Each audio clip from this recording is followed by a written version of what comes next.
Hello guys, welcome back to my channel and welcome to my November share.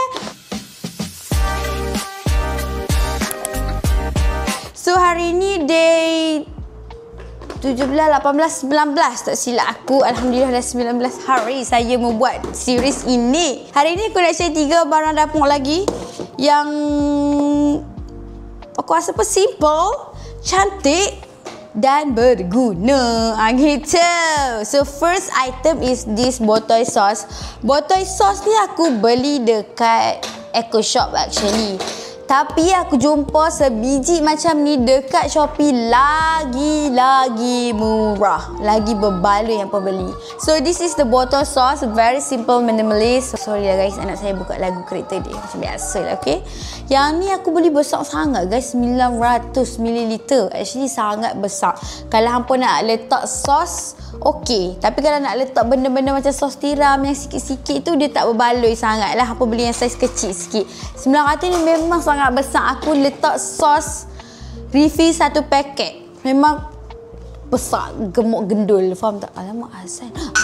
Okay, azan dah habis guys. Sorry lah kalau muka aku macam lebam-lebam ke mata sebab lawan cahaya. Dia punya ni best. Dia punya penutup apa semua senang nak dalam masakan kau.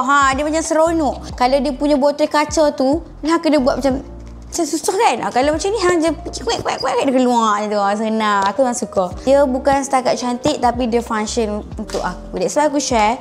Okay. So next is this one. Yang ni penapis Yang ni penapis mi boleh, penapis bihun, pencuci buah boleh, segala jenis nenek. Macam aku suka buat spaghetti untuk roast. Jadi senang lah kalau aku nak tapis spaghetti ke nak ambil benda-benda ke. Tapi aku tak pasti dia punya ketahanan panas lah. Sebab aku tak pernah selup dalam tempat panas. Aku at least tuang dalam ni dekat air, ataupun aku selalu basuh buah juga atas. Tapi so far Alhamdulillah this one is very function dekat my dapur. Nanti aku nak cari yang macam ni tapi versi besi kalau ada, supaya aku boleh cedok macam ropok leko ke benda-benda kan. Senang macam tu. Sekarang apa macam ni penapis untuk tapis benda-benda, beli yang ni. Dia besar weh. Besar tapak tangan awak. Besar. So dia besar.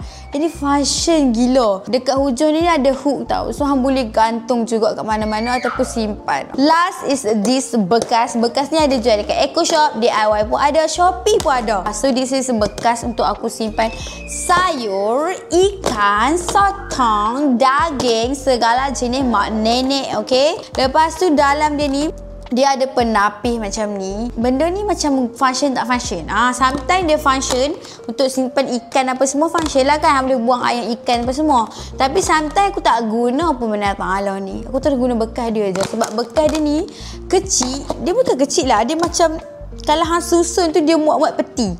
Dia kemas, lepas tu dia muat-muat. Sebab tu aku beli banyak. Benda ni aku ada dalam banyak lah, 10 aku rasa aku ada. Sampai ada yang dah rosak dah pun. Aku guna lama rosak, so aku beli. Rosak aku beli. Sebab aku suka dia punya kenipihan. Dia just nice untuk hang letak ikan, untuk hang letak ayam, untuk hang letak udang. Memang love. So ini je 3 barang dapur saya yang saya suka. Sebab tu saya share. Saya beli banyak, bukan saya beli satu. Saya beli banyak, lepas tu saya dah pakai banyak kali. Saya suka, saya share. Saya harap ada semua teracun. Aku teracun dengan orang, orang teracun dengan aku. Lepas tu kitaran dia sama saja. So that's all. Macam biasa kalau apa nak beli, aku letak kat shopping bag kat bawah ni. Kalau ada banyak choice pilihan, aku akan letak juga kat situ, okay? InsyaAllah. So that's all. Thank you so much for watching. See you guys in the next video. Bye. Lots of love. Love you.